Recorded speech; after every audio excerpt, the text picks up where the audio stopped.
Welcome to vidonko.com। আমি Srabanti ma'am, তোমাদের ম্যাথসের teacher. চলো দেখে নিই কি প্রবলেম আছে সলভ করার জন্য। 2√2 কে কত দিয়ে গুণ করলে 4 পাবো লেখো। তো 2√2 কে কত দিয়ে গুণ করলে 4 পাবো সেটা তো খুবই ইজি। আমরা জাস্ট একটা x ধরে নিই, ধরি 2√2 কে x দিয়ে গুণ করলে 4 পাবো।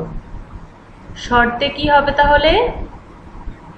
x into 2√2 equals to 4, তাই তো?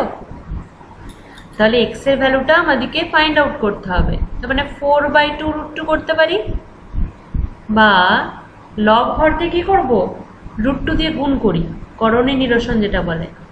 √2 আর এটাতেও হবে √2 into √2, তাহলে 2 4 equals to 2√2। এটা √2 দুবার আছে মানে কত, একটা 2 হয়ে যাবে, 2 কেটে গেল, বা x equals to √2। এটাই আমাদের আনসার।